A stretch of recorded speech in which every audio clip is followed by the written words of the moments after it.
So, you have purchased Tabletop Simulator, and you are planning to play Warhammer 40k. In order to do that, you must go to the Steam Workshop page and find a couple certain things to download on there. The first one you should download is the FTC Competitive 40k map, base 10th edition, the one shown here. There will be links in the TTS help and resources pinned at the top. These will directly take you to this on your browser. You will click subscribed here, and it will download it automatically for you. One of the other things you can grab from the same linked area is the Force org. This is where you will grab all your models and the maps that you will be playing on. Once you've subscribed to all these and you've booted up Tabletop Simulator, it will download these things automatically for you. No worry about having to place it in any folders. Steam will just do it for you. So, you have downloaded all the mods for Tabletop Simulator, and you have designed your own lists on BattleScribe or on New Recruits, as shown here.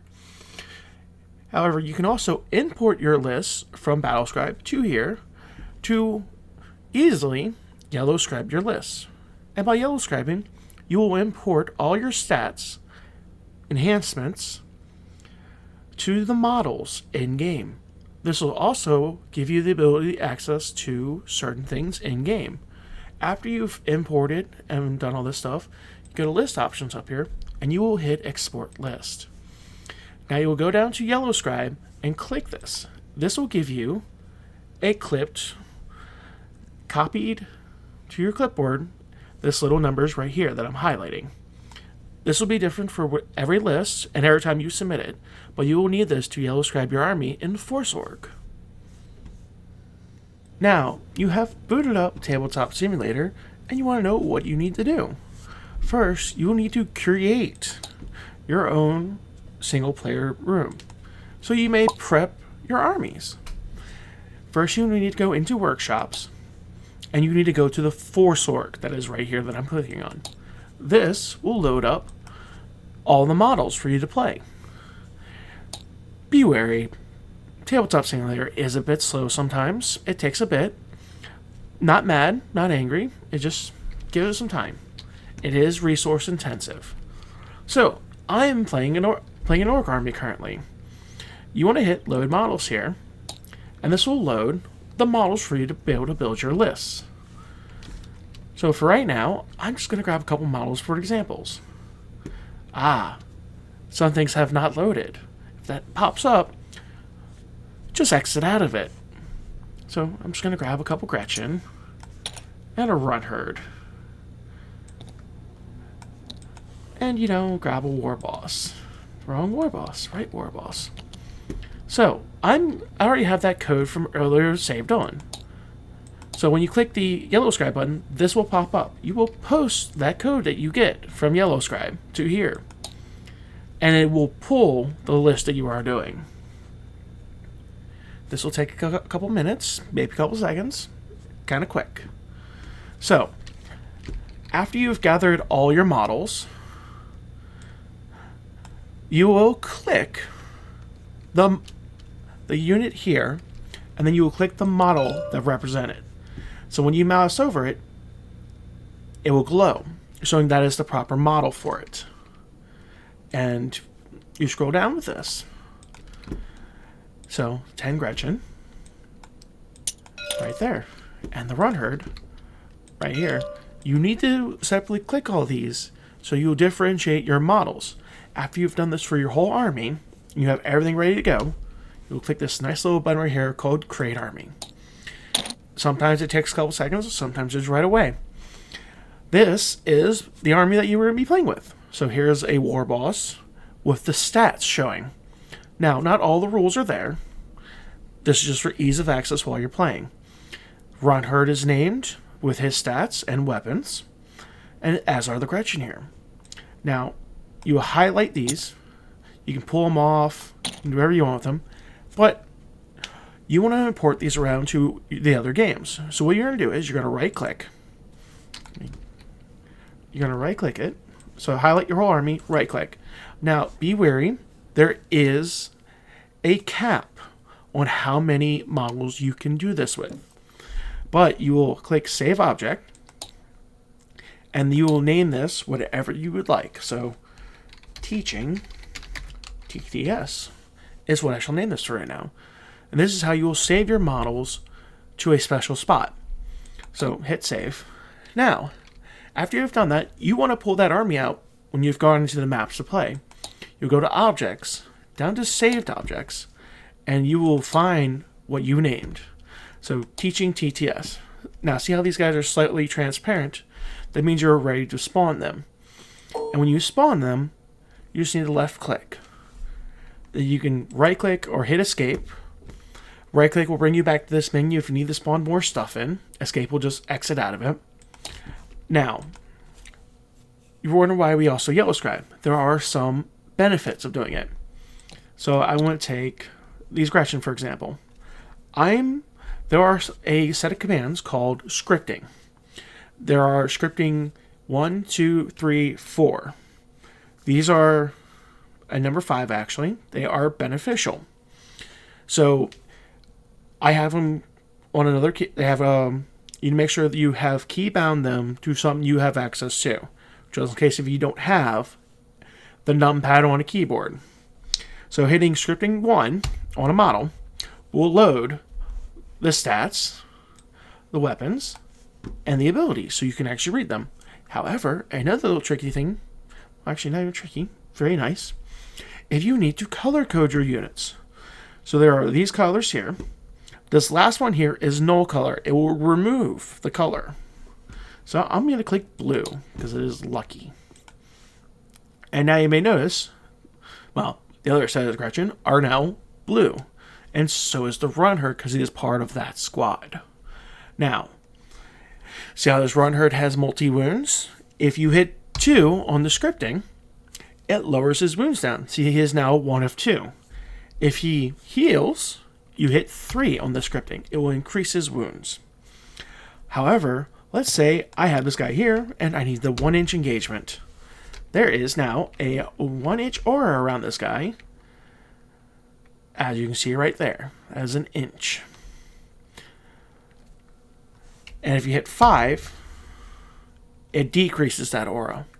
And this aura can go all the way up to, well, as far as it can render, which most likely you just need 12 or 9 for Deep Strike, Denial, or certain auras. Now, there are some little tips and tricks I can show you here right now. So you see how I'm picking up, and there's this line showing from where he was picked up from. This is what we call measure movement. If you right-click your model and you go into toggles, make sure measure movement is toggled. This will show the amount of distance you move. The other thing you need to double check is you go up here to your far left, go down to line. Make sure it is inches, 2D, auto, edge, and no logging. This will ensure you will have the same stats as I do. And the other little quick tip is lift height up here top. Make sure this is at the bottom. Because the reason why is if it's near the top, you may not notice, when I pick him up, he is up high. And then he falls a far distance. If it's down low, I only pick it up as low as he goes. Now, as I state, TTS has some problems there as well. If you're moving a model and the game lags and your cursor becomes, I believe it is this one, if it looks like the ruler the whole time, hit F1. It will bring you back to a hand where you'll be able to grab stuff. If you need to measure from this model to another model, like I am doing currently, you will hold Tab over the model and it will snap on the model and allow you to measure. So this Runherd is 5.2 inches away from that war boss. And if you're moving models around and they happen to fall over, press F, because it will flip them up and down. Now, let's say you're moving guys. Oh no, they've bunched up. Well, if you hit escape, they'll go instantly back to where they were. But if you're trying to place these guys on the map, if you press 1 on the keypad, 2 on the keypad, 3 on the keypad, 4, 5, 6, 7, these will line these guys up into sectional rows. So the number you press is the amount of columns there are. So, no, rows. It is rows. I get them mixed up sometimes. This is a little helpful tip. Now, this should be the good amount of spot to show you how to load your maps. So after you've done all this, you want to load the map. You'll go to Games, and you will go to the FTC competitive map, which I think I need to go to the newer one. Nope. This one here. You will load. Now this will take a couple seconds. And this is what will load after it is loaded after a couple seconds. You will pick either red or blue, whichever color you want to be. It doesn't really matter. You always click Confirm Gaming after you make sure you have the right battlefield size. And now, oh no, it is blank. How do you want to put the train here? You go into Games, you go to Workshop, and I want to load this layout 3 here that I downloaded. Go to Options up here, the little 3 dots, and you'll click Additive Load. And then you hit Load. It will now load that train into the spot. And now you can confirm. Now, you may not notice, sometimes these buildings have a thing called states. And if you right click, these are ones that don't, but they can show stuff like this. So this is one of the objective markers. When I right click it, see how it has the word states? Well, this is in state 2. State 1 is the basically neoprene mats. State 2 is the standard objective size. 3 is the objective cylinder, which will show you 3 inches high from where the base of the mat is. And then 4 is sticky for red, and 5 is sticky for blue. This will all help out when playing. Now, after you've gotten in here and you've loaded your stuff in, you want to load your models. So go to Objects, Saved, and I'm going to put my TTS models here. There, my army is ready to go for a game. Now, normally when you play, you pick your secondaries if you want to do tactical or fixed. So as you see here, where my cursor is, cards are floating there, but they're also floating at the bottom of the screen. And, oh no, these are not big enough to read. You can mouse over and that will pop up. If you want to physically read, you press and hold Alt. And if you scroll on the scroll wheel, it will make the picture bigger and easier to read. And for instance, when you're playing on these maps, if you want to do fixed, you will flip these 2 cards down with F, and then you'll click these magical buttons right here. Lock in secondaries. And when you do, it will send the cards up to the scoreboard, which I will show in a second.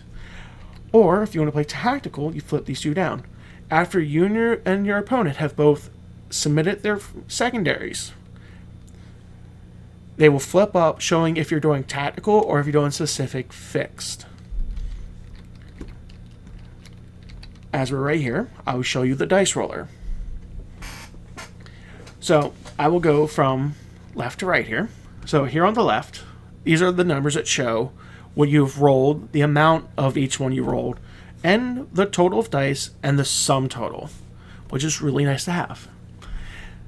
And when you're rolling dice, if you ever need to delete a row, say for example you're hitting on 3s, and you have rerolls of 1, you can left click this and it'll roll that row. Re-roll that row. If you right click it, so say for instance, I'm going to roll 3 and aboves. I right click it, it will re-roll the 3s and 2s like it just did. Now for instance, if however, I need to only delete certain rows, you left click this row. So I'm going to delete the 6s. I'll delete that. So let me spawn some more dice and throw them in real quick. And you physically drop them in the box and it'll roll.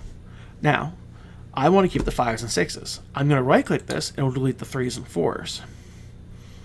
Now, when you have a bunch of dice and you want to get rid of them, you will right click this. It will clear the whole mat. Now, oh no, I have no dice to roll. You can spawn in 1, 2, 5, 10, 25. Every time you click the button, give it a couple seconds before you start spawning in more. It takes a second. And let's say you want to change the color. You want red, blue, black, or green. Or if you want to change the color of the pips to white or black. So let me spawn in 5 dice. You will left click this and this will roll all your dice. However, let's say you need to do something like an ordered roll. Like, oh, I'm going to roll this until this happens. So like for instance, this here. You click order roll. You always go from left to right. Or right to left, just always declare it before you roll.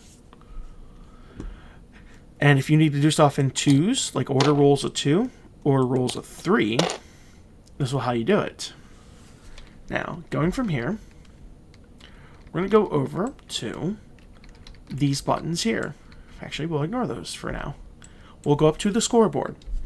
This is how you keep and track scores in your game. So, for instance, I'm player 2 right now, so I'm going to press this. This will be my name. And if you are already playing a predetermined mission, like a GW mission, you click here until you get to your letter that you are playing, and it will pull the cards out for you automatically. Or if you're playing for fun, and you just want to fully random, it will spawn fully random for you. If you're trying to pre-generate specific ones already, you can just right-click these cards here, and you can hit search. And it'll pull up a little menu here, and you can physically pull the cards out. And of course, they're going to spawn face down. You press F to face them up. Now, for instance, all right, let me go over here and press this magical button. So now, my cards over here as tactical. So, I want to spawn my tactical cards in. So, I'm going to hit this. These will delete the cards, but we'll put them in the discard pile. And start of the game, you always want to press R on your deck. Give it a shuffle. And whenever I want to draw my cards, I will click this button here, and it will draw the 2 cards.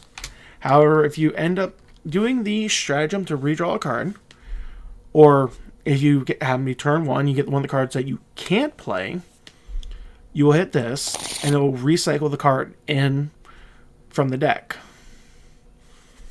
Now, let's say you score some victory points. You will click these up and down as you go. So this will be primary, secondary 2, secondary 1. It lines up with the row, as is here for the other side. So primary, this row of secondary, that row of secondary.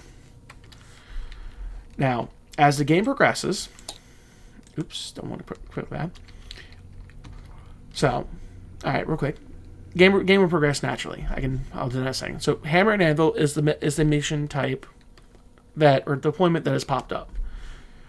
Click this over until you get the proper deployment, which will now spawn in all of the proper objectives for that deployment.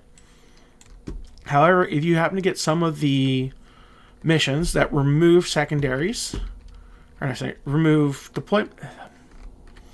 objective markers, these guys are locked in. You can't pick them up. However, if you need to get rid of them, you press L on your keypad, or you right-click and you go to toggles and you hit lock. So this is, I say I can't pick that guy up. If I go down to toggles, I hit lock, I can pick it up. This is how you remove or move the objectives. If you're playing stuff like servo soccer, safe bet is to make sure you toggle measure movement, so that way you can always control where it ends up with proper distance. Now, when you get into your game, so after you do your roll off, who goes first or who goes second, let's say, well, I'm blue, so I'm going to click this, I'm going first.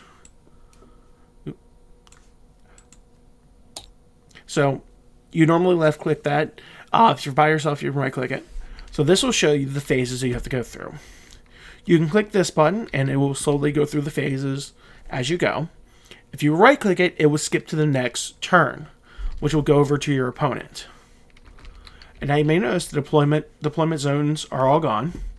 If you ever need to re-show deployment zones, you click this button here. And deployment zones will re-show. However, if you need stuff like investigate signals, this is the 9-inch wholly within from the corners. Your strategic reserves showing in. Your engage, and this has the within 3. These do not block models, so you guys can sit there. Oh no, my guy's not in there. Now he is for engage. Area denial and table quarters for the rare few that actually need that. So, you may notice, so when you play, these will automatically tick up as needed. Victory points will automatically tick up as you tick up the scoreboard. Turn will increase, and command points will increase. If you generate a command point out of the one that gives you, click this, and it will tick it up for you automatically, but it will prevent you from getting the extra one for that battle round. So, let's go to the next battle round. So I keep clicking, charge, fight, and once you click fight, it won't go into the end of turn. It just goes to the next turn. And you can keep clicking through this. Now, however, I can't click through red because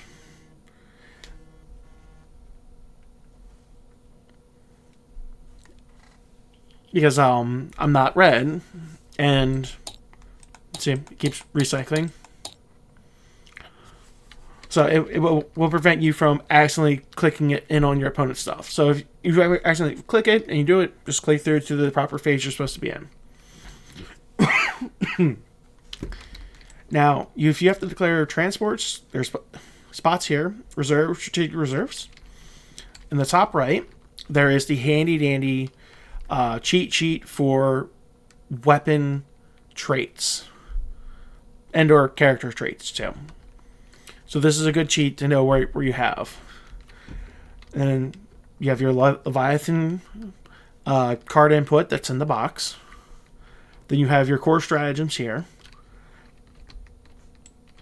And that is how you would normally play your game here of Warhammer 40k on Tabletop Simulator. Now, however, when you go looking for a game,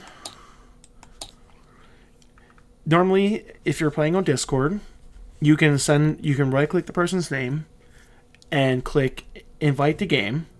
Sometimes it works, sometimes it doesn't. So you will come here and you create a multiplayer game. And I have my name set as Teaching 40k. It's public, so your opponents you're playing with can still join. But please set a server password, because it will prevent people from hopping in and, well, being disruptive. So I'm going to click here, and you click here and you create your server. You tell your opponent, hey, this is the server name and this is the password, and they can come join you. Well, how do you join if you're told this? Well, you click join. And two of the best ways to search is you just type in your host's name. So, like if you know their Steam name, or you type in the server name that they give you. And once you do, if you click it, it will ask for the password, and you type in the password, and you're good to go. You'll be able to join. I don't have an example of this. I'm recording this on my own. So, and this is the last bit of stuff I can help with. And honestly, the best tip I can give is just come in on your own time and play around with Tabletop Simulator. It's the best way to learn a lot more of the shortcuts, like moving the camera around smoothly. This is just me right-clicking and moving the mouse. Left-click just does that. WASD moves the camera in that way. So I'm so used to this. This is just fluid motion for me. If you have models down and you need to, say, rotate them, because, you know, they're not facing the proper way. So I want this guy facing another way. hold Q and it will rotate based upon the degrees that you have set here. Just leave it at 15, it's just easier. And more quickly, hitting space will center the camera to a certain camera point. And there's a bunch of hidden configurations in the buttons here. So just look through here and find something that'll help out.